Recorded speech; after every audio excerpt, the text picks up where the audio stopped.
Ხათაშორის მე სწორედ ჰააგაში უნდა ყოფილიყავ, იმიტომ რომ მქონდა მოწვევა ევროპის სახალხო პარტიის პოლიტიკური ჯგუფიდან, იმისთვის რომ დავსწრებოდი ნაციონალური მოძრაობის სახელით ამ ძალიან მნიშვნელოვან საპარლამენტო ასამბლეის სესიას, რადგან ბუნებრივია წინსწრებად ვიცოდით, რომ მოხდებოდა სწორედ ამ დეკლარაციის განხილვა და იქნებოდა ასევე ეს დამატებითი დოკუმენტი, რომელიც ჯო ვილსონის ინიცირებით იქნა მიღებული. თუმცა სამწუხაროდ სწორედ იმის გამო, რაც თქვენ ახსენეთ და სავარაუდოდ გადაცემის მეორე ნაწილში მოგვიწევს ამ თემაზე საუბარი, ის რომ პარტიაში გარკვეული ცვლილებები იგეგმებოდა, ჩავთვალე რომ მნიშვნელოვანი იყო ამ ტრანზიციის დროს, ასე ვთქვათ, საქართველოში ყოფილიყავი, თუმცა ახლა მაინც არ ვარ დარწმუნებული იმაში, რომ სწორი იყო ეს გადაწყვეტილება, იმიტომ რომ მიუხედავად იმისა, რომ ბევრი ხანდახან თითქოს და აუფასურებს იმას, რაც ხდება საერთაშორისო ასპარეზზე, სინამდვილეში ეს ძალიან მნიშვნელოვანი სამუშაოა, სადაც ძალიან ხშირად წყდება, შეიძლება არა საქართველოს ბედი ნამდვილად, მაგრამ ყოველ შემთხვევაში ის თუ რა ხარისხის წნეხს განახორციელებს საერთაშორისო საზოგადოება ივანიშვილის რეჟიმზე. და თუ რამეა მნიშვნელოვანი და თუ რამის მჯერა ეს არის ის, რომ სწორედ შიდა და გარე წნეხით და ამ ორი ფრონტით ჩვენ შევძლებთ, რომ ისე შევავიწროვოთ ივანიშვილის რეჟიმი, რომ მას ბოლო-ბოლო მოუწიოს ძალაუფლების დათმობა. იცით რომ თქვენ აღნიშნეთ უკვე მაყურებლისთვის, რომ ჰააგის დეკლარაციის ერთ-ერთი მთავარი პუნქტი იყო სწორედ ხაზგასმა მოსკოვის მექანიზმის აუცილებლობაზე, იმიტომ რომ და ეს ბუნებრივია, იმიტომ რომ ესეც ეუთოს ქოლგის ქვეშ არსებული ყველაზე მძიმე ინსტრუმენტია, რომლის გამოყენებასაც ძალიან ბევრმა სახელმწიფომ დაუჭირა მხარი და თქვენ გახსოვთ, რომ ერთ-ერთი მთავარი პროპაგანდისტული ხაზი, რომლის განვითარებასაც ცდილობდნენ რეჟიმის წარმომადგენლები, მათ შორის ჰააგაში, იყო ის თითქოს და მექანიზმის ამოქმედების გადაწყვეტილებას არ ჰქონდა ფართო მხარდაჭერა და ამ ტყუილშიც მორიგ ჯერზე ამხილეს ქოცები, მართლა ძალიან სამარცხვინო, აი პირდაპირ გეუბნებით, როგორც საქართველოს მოქალაქე, ხა მე მახსოვს მაგალითად ერთ-ერთ საპარლამენტო ასამბლეაში ეუთოში, როგორ მომიწია ბრძოლა იმისთვის, რომ შეცვლილიყო ჩანაწერი საქართველოს ტერიტორიულ მთლიანობასთან დაკავშირებით, იმიტომ რომ ქოცებს იმდენად მათი რეპუტაცია ეროზირებული, ანუ შელახულია მათი რეპუტაცია, რომ მათ ასეთი მნიშვნელოვანი საკითხების გატანაც კი აღარ შეუძლიათ სოფო, რომელიც საერთოდ კითხვის ნიშნის ქვეშ არ დგებოდა არასოდეს და ყოველთვის ჰქონდა, ჩვენ აბსოლუტურ სინქრონში ვმუშაობდით ამერიკელებთან და ზოგადად ყველა დასავლურ დელეგაციასთან იმისთვის, რომ ასეთი საკითხები, როგორც საქართველოს ტერიტორიული მთლიანობა და დეოკუპაცია გაგვეტანა ყოველგვარი შეფერხების გარეშე, მაგრამ ახლა იმდენად მათ საერთოდ გაცამტვერებული აქვთ რეპუტაცია, იმდენად მათი სიტყვის არ ესმით და არ სჯერათ და იმდენად საერთოდ მათ ხელს აღარ ართმევენ, რომ აი ელემენტარულ, ფუნდამენტურ, მართლმადიდებლური მნიშვნელობის საკითხებზე მათ აღარ შეუძლიათ ელემენტარული კომუნიკაციის დამყარება და შესაბამისად, აი მე მაგალითად ერთხელ როცა იქ ვიყავი, ეს ბუქარესტში იყო, წინა დეკლარაცია გახსოვთ იყო პორტოს დეკლარაცია და მანამდე იყო ბუქარესტის და სწორედ ბუქარესტზე მაქვს საუბარი. მე მომიწია ბრძოლა იმისთვის, რომ ეს ჩანაწერი სწორი ფორმულირებით გაკეთებულიყო ამ დეკლარაციაში, იმიტომ რომ ალბათ თქვენ გახსოვთ 2008 წლის ომის შემდეგ ქართულმა დიპლომატიამ ძალიან დიდი რესურსი ჩადო იმაში, რომ ყველა საერთაშორისო დოკუმენტში და შესაბამისად საერთაშორისო დისკურსში და ამგვარად პოლიტიკაში, იმიტომ რომ პოლიტიკაში ნამდვილ პოლიტიკაში, არა ქოცურ პოლიტიკაში, არამედ ნამდვილ პოლიტიკაში სიტყვას ძალიან დიდი ფასი აქვს. იქ ჩადებულიყო სწორი ფორმულირებები. მაგალითად, საქართველოს ოკუპირებული რეგიონები. კი ბატონო. ანექსიის რეგიონი. ხაზეთი მძიმე საქართველოს. ეგრეთ წოდებული სამხრეთ ოსეთის ზუსტად ოკუპაციის საკითხიც და ანექსიის საკითხიც.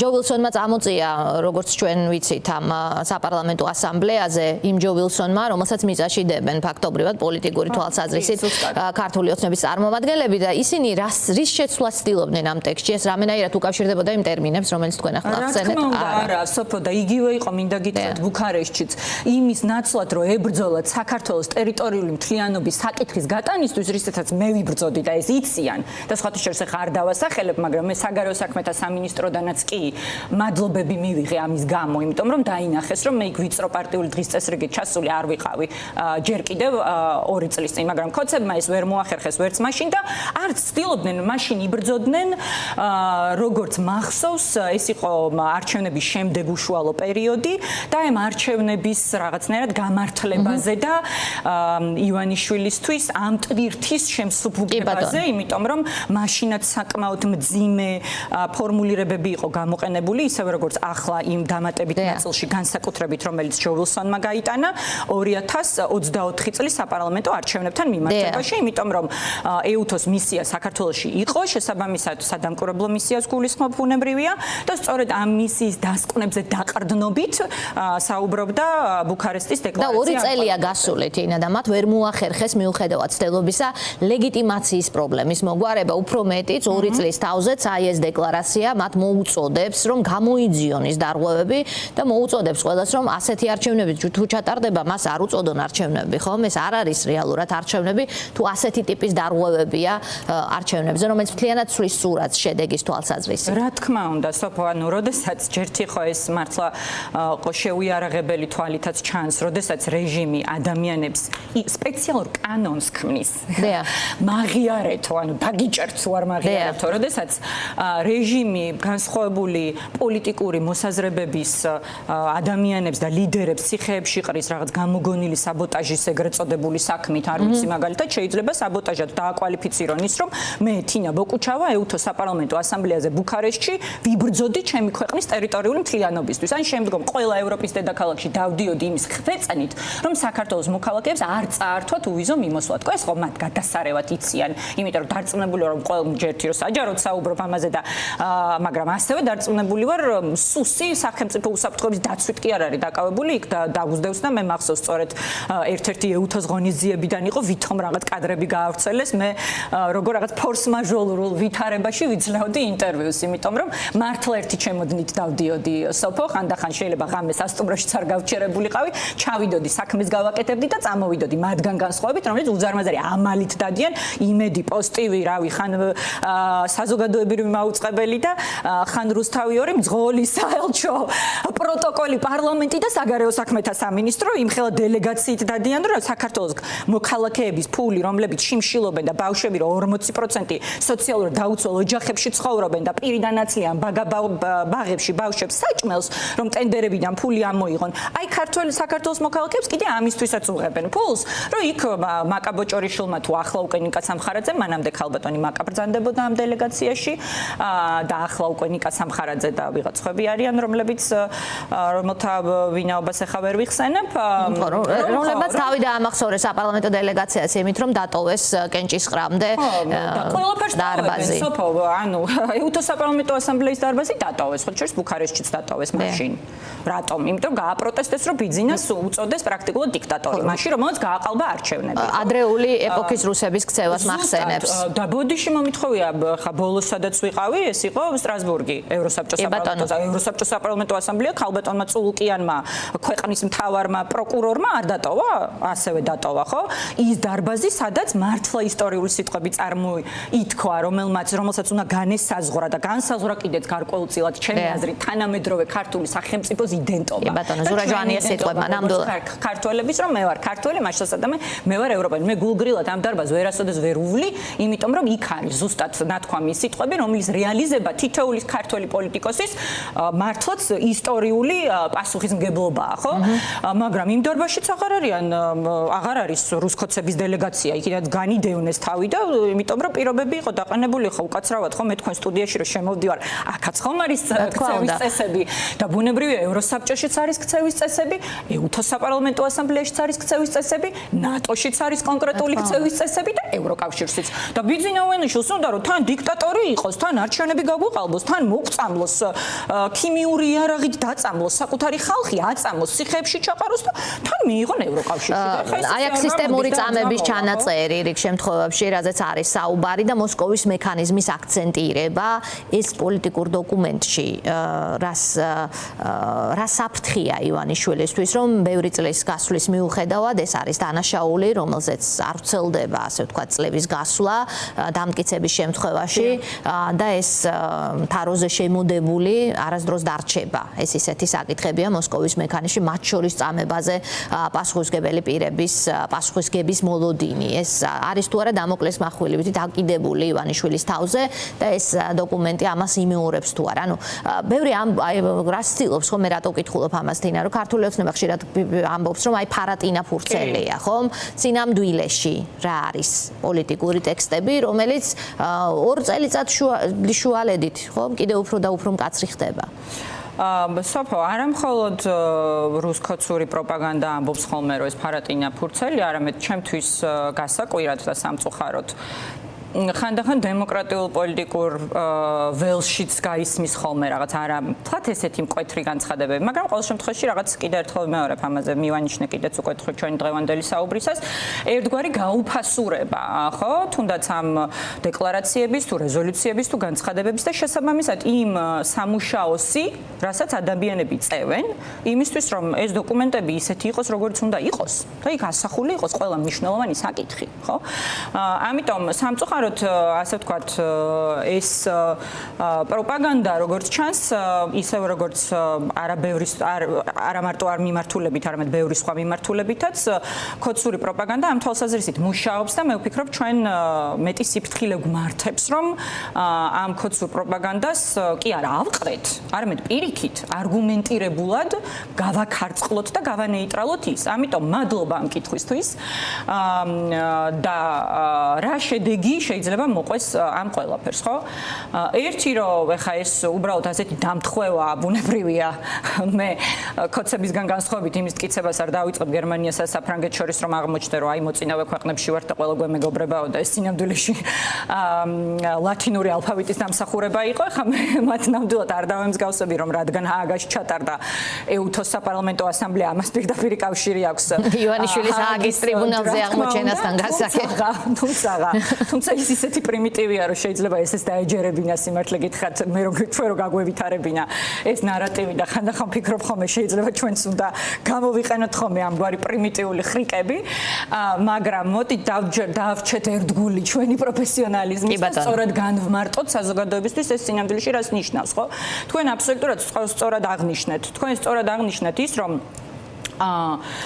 ის რომ მოსკოვის მექანიზმის ხსენება ხდება უკვე სისტემატურად საერთაშორისო პოლიტიკურ დოკუმენტებში ეს მიანიშნებს იმაზე რომ ეს დასკვნა არსად არ გაქრება ის რომ ივანიშვილის წარგზავნილი ეს სამარცხვინო პაიკების დელეგაცია რომელსაც საერთოდ არ აინტერესებთ საქართველოს ტერიტორიული მთლიანობა და ეროვნული ინტერესები და ტოვებენ დარბას იმიტომ რომ არ მოსწონთ სიმართლის მოსმენა მათი მთავარი ამოცანა 4 დღის მანძილზე იყო ზუსტად მოსკოვის მექანიზმის ჩანაწერისაა მოშლა მიუხედავად იმისა რომ მე იქ არ ვიყავი ბუნებრივია კომუნიკაცია იმ ადამიანებთან მქონდა ვისგანაც მოწვევა მივიღე და ვინც ჩვენი ქვეყნის და რასაც საქართველოს დელეგაცია უნდა აკეთებდეს ამ საქმეს თავად აკეთებენ რატომ იმიტომ რომ გული შესწირვა ანუ მათთვის პრობლემა იყო მოსკოვის მექანიზმის მათთვის უდიდესი პრობლემა იყო ეს ტერმინოლოგია ამის იმიტომ რომ ზუსტად ვიცი დადასტურებულად ეს ინფორმაცია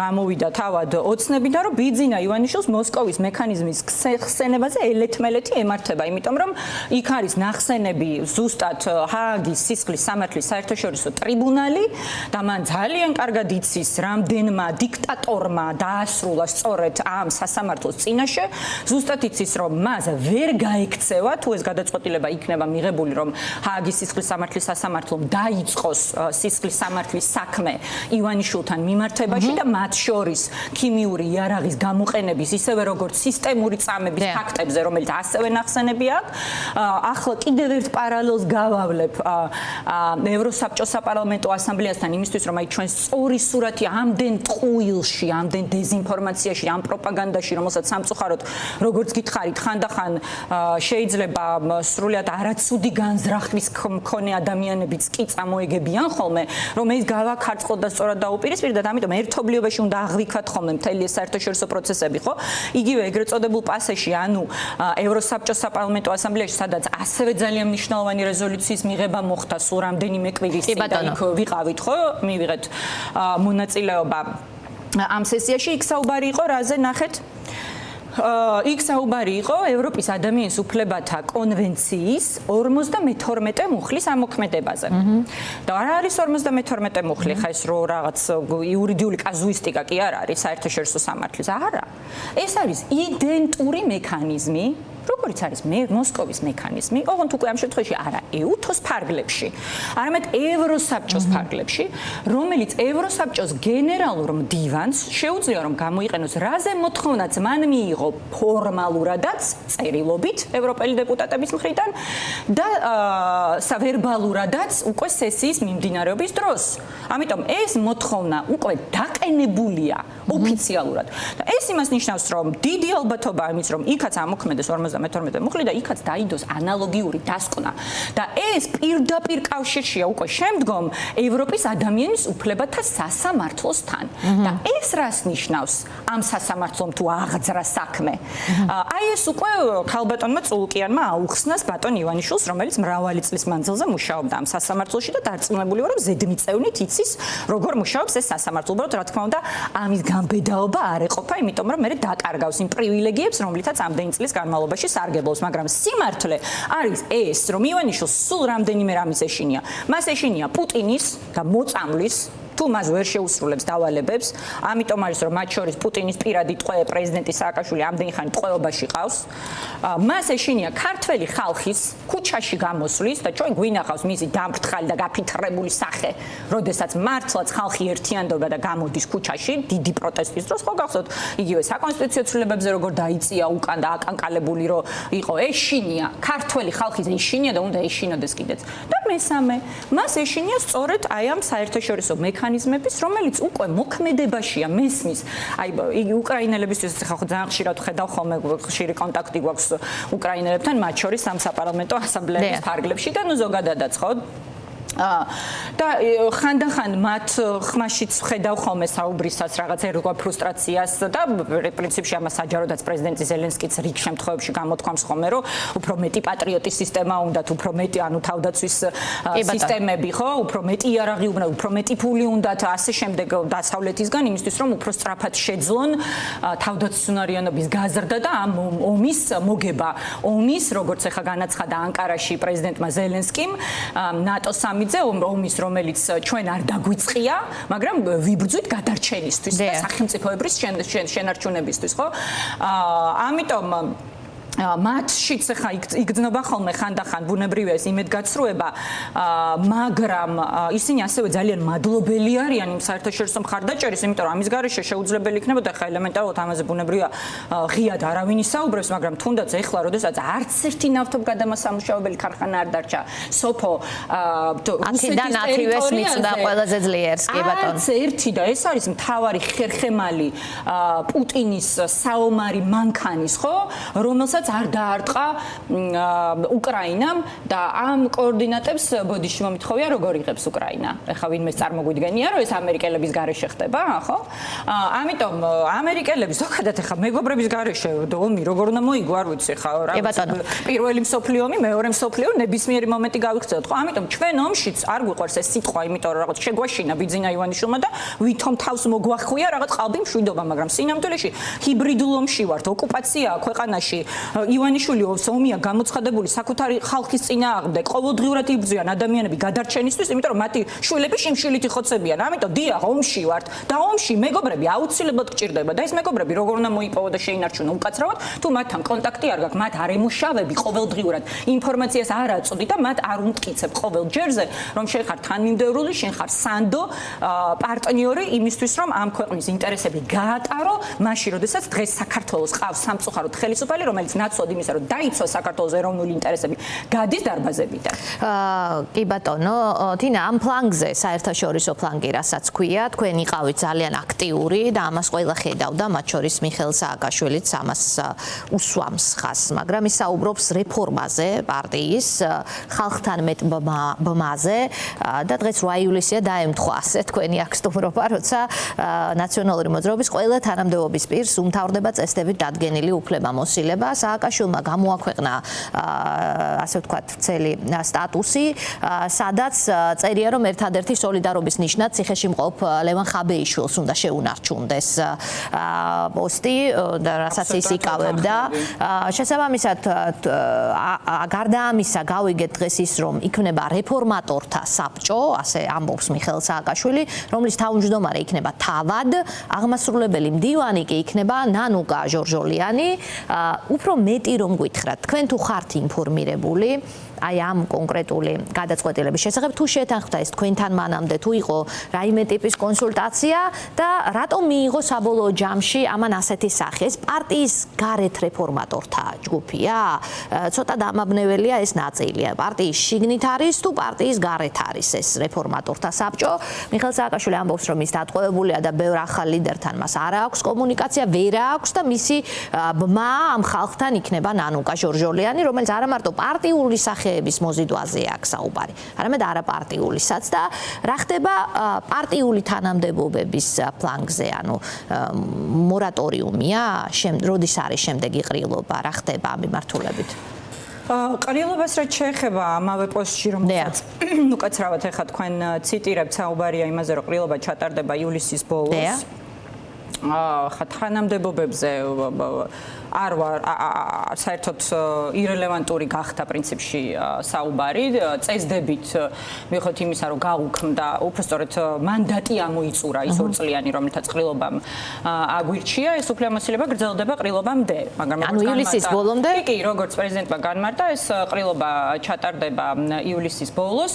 მესმის ხა თქვენ რატომ სვამთ ამ კითხვებს და ასე ვთქვათ, ხას უსვამთ იმ ერთგვარ დაბნეულობას, რაც შეიძლება საზოგადოებაში იყოს. პრინციპში ეს გასაგებია, იმიტომ რომ იყო სხვადასხვა ვერსიები და ერთგვარი ცვლილება, ასე ვთქვათ, შემოთავაზებული ვარიანტების, მათ შორის პრეზიდენტი სააკაშვილის მხრიდან პირადად, იმიტომ რომ გახსოვთ ალბათ თუ სწორად მახსოვს თარიღი, ეს იყო 10 ივნისი, როდესაც პრეზიდენტმა სააკაშვილმა თქვა, რომ მიუხედავად იმისა, რომ ჩემი 2 წლიანი მანდატი იწურებოდა 8 ივლისს, მან განაცხადა, რომ რეფორმები უნდა განხორციელებულიყო პარტიაში ჩემი თავმჯდომარეობის პირობებში, თუმცა სადღაც 1 კვირის ვადაში მან ნანუკა ჟორჟოლიანი დაასახელა უკვე თავმჯდომარეობის კანდიდატად, სადღაც შუაში თუ სწორად მახსოვს იყო თანათავმჯდომარეობის ვარიანტიც და ახლა დღეს უკვე 8 ივლისს გამოქვეყნა კიდევ უკვე ახალი ვარიანტი, რომელიც გულისხმობს პარტიისგან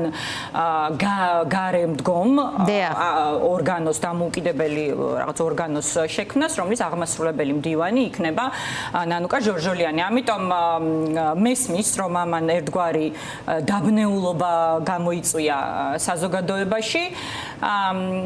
თუმცა და არ ვიცი, ხა შეიძლება ივლისის ბოლოსაც კიდე რაღაც სხვა მოცემულობის წინაშეც დავდგეთ პრინციპში იმდენჯერ შეიცვალა მოცემულობები, მაგრამ ჩემთვის მაინც მთავარი მოცემულობა არის ის, რომ ჩვენ ობიექტურად უნდა აღვიქვათ ის გამოწვევები, რომლის წინაშეც ქვეყანა დგას და ამაზე ვფოკუსირდეთ, ამაზე ვკონცენტრირდეთ, მეც ახლა შიდა პარტიული დისკუსიის განმავლობაში, რომელიც უკვე რამდენიმე კვირის განმავლობაში მიმდინარეობს და მეტიც როგორც მოგახსენეთ, სწორედ ამ ტრანზიციის გამო, მაგალითად ნაციონალური მოძრაობის საგარეო გუნდი არ დავესწარით ამ საკმაოდ მნიშვნელოვან საპარლამენტო ასამბლეის, ეუთო საპარლამენტო ასამბლეის სხდომას, რატომ რომ ყოფილიყავით აქ თბილისში ამ დისკუსიის და ამ საუბრების ნაწილი. ამიტომ რა ვიცი ხა მე ცალსახად შემიძლია გითხრათ სოფო, ნაციონალურ მოძრაობაში ვარ 2012 წლიდან. მოვედი მაშინ, როდესაც ნაციონალური მოძრაობა გადავიდა ოპოზიციაში. ვიყავი წევრი მრავალი ხნის განმავლობაში, ვიყავი ქალთა ორგანიზაციის დამფუძნებელი თავმჯდომარე, რაც ძალიან მეამაყება. ვიყავი ნაციონალური მოძრაობის ფრაქციის თავმჯდომარეც, ვიყავი პარტიის თავმჯდომარეც და ძალიან მადლობელი ვარ ამ 2 წლიანი მანდატისთვის, რომელიც პარტიულმა ყრილობამ მომანიჭა, მაგრამ არც ერთი თანამდებობა არ არის ისეთი მნიშვნელოვანი, როგორც ბევრი სხვა რამ პოლიტიკაში, მათ შორის თანამდებობა სხვათა შორის მე მიმაჩნია, იმიტომ რომ ყველა თანამდებობა არის დროებითი და წარმავალი.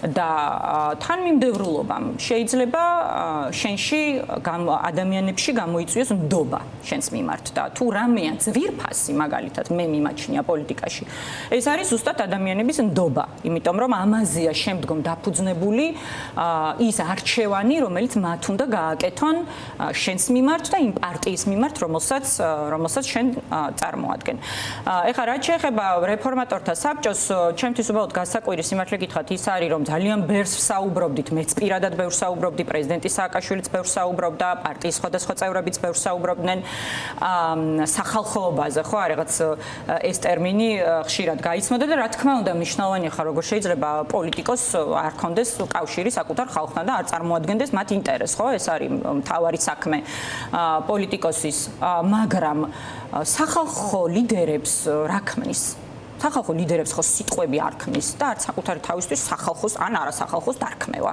სახალხო ლიდერებს ქმნის ხალხი. და ხალხის ნების გამოხატვის ინსტრუმენტი არის არჩევნები. დემოკრატიაში ყოველ შემთხვევაში. თორე ასე ხელდასმით შეიძლება ბევრი გადაწყვეტილება იქნას მიღებული, ხო? ამიტომ ჩემი აზრით ყველაზე სწორი იქნება ეს რეფორმათა თუ რეფორმატორთა საბჭო და მისი აღმასრულებელი მდივანი თუ ასე შემდეგ და ასე შემდეგ უპრიანი იქნებოდა რომ ეს გადაწყვეტილებებიც სწორედ დემოკრატიული პირდაპირი არჩევნებით ყოფილიყო მიღებული. მეცაც გეტყვით. შიდა პარტიაში. კი, რა თქმა უნდა, მხარდაჭერების ჩართულობით, არა მხოლოდ რაღაც განსაზღვრული დელეგატთა ჯგუფით და ასე შემდეგ ახლა მე არც ამ პროცესს ვაყენებ არანაირ შეურაცხყოფას სოფო არასწორად არ მინდა რომ გაიგოს მაყურებელმა იმიტომ რომ თავად მეც პარტიულმა ყრილობამ და იქ წარმოდგენილმა დელეგატებმა ამირჩიეს თუმცა ერთხელ უკვე თქვი და კიდევ გავიმეორებ რომ არა ის ფორს მაჟორული გარემოებები რამაც მაშინ განაპირობა წინა ტრანზიციის სისწრაფე მე რაზეც კიდევ ძალიან ბევრი დეტალია სხვათა შორის რაზეც მე 2 წლის განმავლობაში არ მისაუბრია ღიად საზოგადოებასთან და ჩავთვალე რომ ასე იყო საჭირო განსაკუთრებით ახლა როდესაც ნაციონალური მოძრაობის პოლიტიკური საბჭოს თავმჯდომარე და წინა პარტიის თავმჯდომარე ლევან ხაბეიშვილი ციხეშია მაგრამ მთელი რიგი გარემოებების გამო ეს მოხდა ფორს-მაჟორულ ვითარებაში რომ არა ეს ვითარება აუცილებლად პრინციპულად დავაყენებდი საკითხს, რომ ჩემი არჩევაც მომხდარიყო არა პარტიის ყრილობის მიერ, არამედ პირდაპირი დემოკრატიული წესით, იმიტომ რომ ეს გაძლევს სწორედ აი იმ ნდობას, რომელზეც საუბრობდი, სოფო, მათ შორის შიდა პარტიული რეფორმებისთვის, იმიტომ რომ ისევე როგორც ქვეყნის მართვას სჭირდება ხალხის ნდობა რატო არის რომ ივანიშვილს ლეგიტიმაცია არ აქვს და ამიტომ ვერ მართავს რატო? იმიტომ რომ ის არჩევნები მოიპარა, მიიტაცა, არ ჩაატარა ხო ფაქტიურად არჩევნები. ასევე პარტიის მართვასაც გამართულ და სწორ სტრუქტურაში და ვითარებაში, რა თქმა უნდა, უმჯობესი და უპირატესია თუ მართავს ისეთი პირი, რომელსაც აქვს მაქსიმალური სახალხო ლეგიტიმაცია და ეს მიიღება სწორედ პირდაპირი დემოკრატიული არჩევნების წესით. აქ ჩავიკითხავ ნანუკა ჯორჯოლიანს უდავს პოსტი, რატომ შეიქმნა რეფორმატორების საბჭო პარტიისგან დამოუკიდებლად, იმიტომ რომ პარტიული სტრუქტურა არ აღმოჩნდეს ადამიანებისთვის დაბრკოლება და რაც შეიძლება ბევრმა ადამიანმა მიიღოს მონაწილეობა დისკუსიაში განხილვაში ნებისმიერი პროფესიის ასაკის გამოცდილების ყველა პატრიოტმა, რომელიც შეიძლება ეენებს ამორჩეველი არაა, მაგრამ გვაქვს თავარი საერთო ქართული ოცნების დამარცხების სურვილი, ეს იქნება მცდელობა საქმიანი კოალიციის, აი ასე განმარტავს ნანუკა ჯორჯოლიანი ამას. ანუ მიხეილ სააკაშვილი პარტიისგან დამოუკიდებლად ქმნის რეფორმატორთა საბჭოს, რომელიც მოიზიდავს არანაციონალებსაც. ანუ რაღაცნაირი ასეთი ფორმულირება. პარტიაში რა ხდება? პარტიაში მართვაში მონაწილეობას მიხეილ სააკაშვილი აგრძელებს? იმ ფორმით რა ფორმითაც მას არსად იმ პოსტში რომელიც დღეს პრეზიდენტმა სააკაშვილმა გამოაქვეყნა არსად აწერია სხვა რამ ხო ის რომ მე ხა პირდაპირ გეტყვით რომ საერთოდ ვერ წარმომიდგენია ნაციონალური მოძრაობა პრეზიდენტის სააკაშვილის გარეშე და პრეზიდენტის სააკაშვილი ნაციონალური მოძრაობის გარეშე ხა ის დამფუძნებელი თავმჯდომარე იყო 2001 წლიდან ნაციონალური მოძრაობის დაფუძნების დღიდან თუ სწორად მახსოვს 16 წლის მანძილზე იყო პარტიის თავმჯდომარე სულ იცით რომ 5 თავმჯდომარე ყავდა ამ პარტიას ამ 5-დან 3 ციხეშია 1 პოლიტიკიდან წასულია მე თქვენს წინაშე ვარ და ბრძოლის შეწყვეტას არ ვაპირებ რჩებით პარტიაში. რა თქმა უნდა, ახალ არჩევნებში იღებთ მონაწილეობას, აი ყრილობა. ვიბრძოლ იმ ყველაფრისთვის, რისთვისაც აქამდეც ვიბრძოდი და რაც ჩემთვის ძვირფასია. თინა, რის გარკვევას ვცდილობ, იცით? აი, მიხეილ სააკაშვილის წერს ამაზე, რომ ჩვენ არ უნდა მივცეთ ფორმალური საბაბიც კი ჩვენს გასაუქმებლათო ივანიშვილის რეჟიმს. ამიტომ ივლისის ბოლოს ჩაინიშნება ყრილობა, რომელიც აირჩევს დროებითი მართვის ორგანოს. დიქტატურის ჩარევის პირობებში ერთადერთი, ვისი ფორმალური თანამდებობაზე სოლიდარობის ნიშნად უნდა შევინარჩუნოთ, სანამ ის ციხეში არის ლევან ხაბეიშვილიო. ანუ დროებითი მართვის ორგანოს აირჩევს ყრილობა.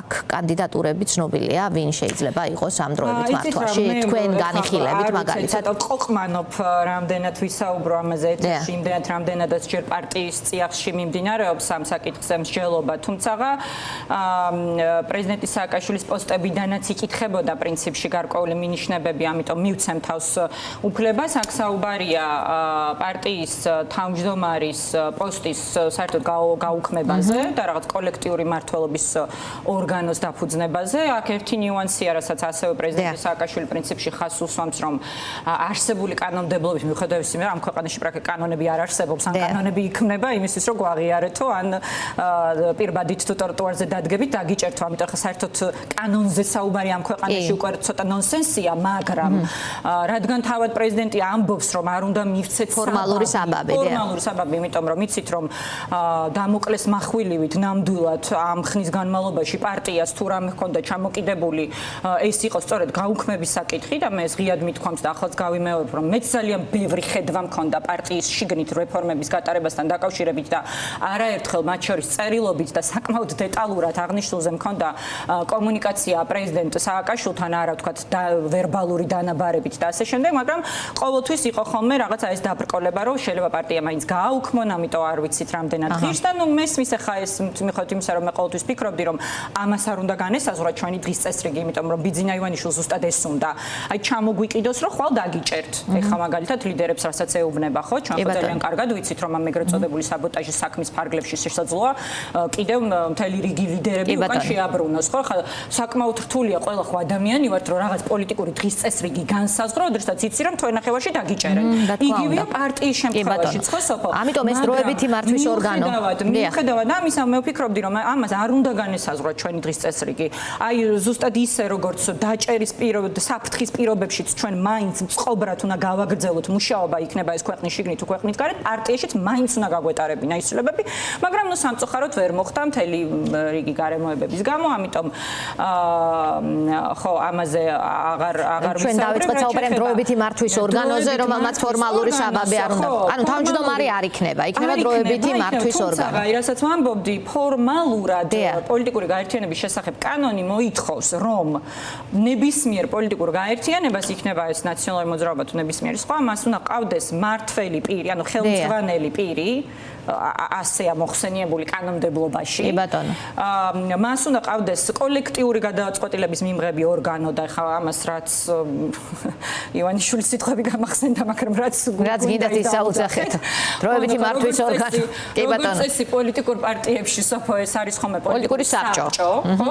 მაგრამ გნებავთ ბორდი შეიძლება ეწოდოს ამგვარი კოლექტიური გადაწყვეტილების მიმღებ ორგანოს, ან რეფორმატორთა საბჭო, ან ნებისმიერი სხვა.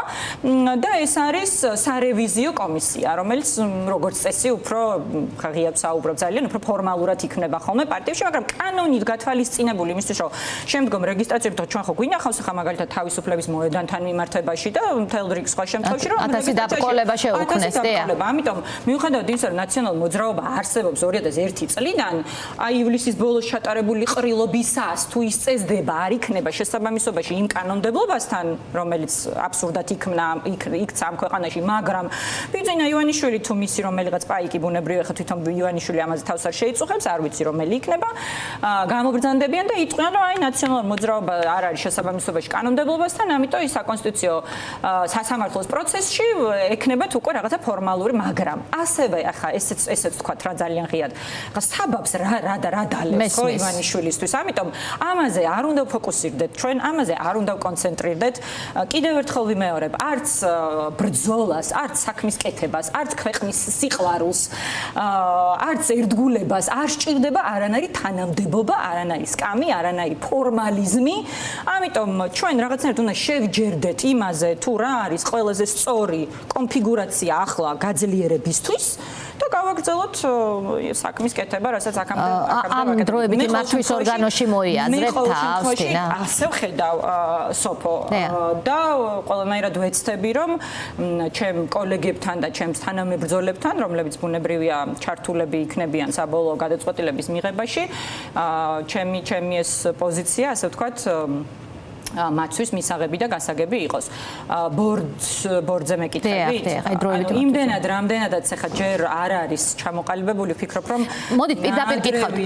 არაფორმალურად, არამედ მართვის პროცესში პარტიის თინა ბოგუჩავა ჩართული დარჩება. იმიტომ ეს რეფორმატორთა საბჭო, რომლის ხელმძღვანელია მიხეილ სააკაშვილი, აღმასრულებელი მდივანი ნანუკა ჟორჟოლიანი, რომლის მიზანია ოფიციალურად დეკლარირებული გააძლიეროს პარტია ახალგაზრდებით, ახალი სისხლით, ამათ შორის არანაციონალების მოზიდვით, პარტიული სტრუქტურა ეს ხდება? როგორც ჩანს არა მაინც, ხო? პარტიული სტრუქტურა როგორც ჩანს არა. მაგრამ არ ვიცი ხა მე ამაზე მესმის თქვენი კითხვა და ნამდვილად არ იფიქროთ რომ რაღაც პასუხს გაურბივარ, უბრალოდ უნდა ჯერ ვიცოდეთ ხო რა არის ის საბოლოო მოცემულობა, რაზეც შევჯერდებით. მესმის არ არის ეს შეჯერებული პარტიაში. მე ღრმა ბავშვობაში არ მინდა რომ წავიდე, მაგრამ ხელოვნების სკოლაში დავდიოდი და პეპი გრძელწინდას რომ ვდგავდით, მაგალითად ჩემი რეჟისორი იძახდა რომ ნუ თუ რაღაც თუ ჯერა იმ როლის რასაც თამაშობს, ყველა როლის თამაში შეუძლია, მაგრამ თუ არ ჯერა მართლა არ შემიძლია, აი სოფო მართლა ეს თუ არ ჯერა იმ საქმის რასაც ვაკეთებ, არ შემიძლია. მით უმეტეს ესეთ პირობებში, როდესაც სამი შვილი სახლში ყავს დატოვებული, შეიძლება ხვალდაზე დაგიჭირონ, ამ ხელარისკებზე მიდიხარ, უნდა ადამიანს მთელი სულით და გულით, მთელი არსებით გჯეროდეს იმის, რასაც აკეთებ. ჩემი ბრძოლის მთავარი ინსტრუმენტი პოლიტიკაში 2012 წლიდან წევრი ვიყავი თუ თავმჯდომარე თუ ქალთა ორგანიზაციის თავმჯდომარე თუ ფრაქციის თავმჯდომარე, მნიშვნელობა არ აქვს.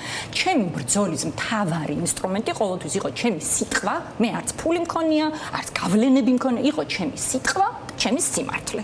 ამიტომ მე ეს ჩემი ბრძოლის ინსტრუმენტები უნდა შევინარჩუნო, სადაც არ ვიქნები და როგორც არ ვიქნები. ყველანაირი სკამი არის აბსოლუტურად მეასეხარისხოვანი, მაგრამ ჩემი სიმართლე, რომელზეც შემდგომ დამოკიდებულია ჩემი სიტყვა, რაც არის ჩემი ბრძოლის მთავარი იარაღი და მჯერა რომ ეს იქნება სწორედ ის იარაღი, რომელიც ბოლო-ბოლო მაინც ჩამოანგრევს ივანიშვილს ჩვენი სიმართლე და ჩვენი სიტყვა, როდესაც აზვირთდება და გაერთიანდება ყველა ქართველი ხალხის ხმა და სიტყვა, ამას ნამდვილად ვერ დავთმობ. კი ბატონო, დიდი მადლობა თინა ბოგუჩავას.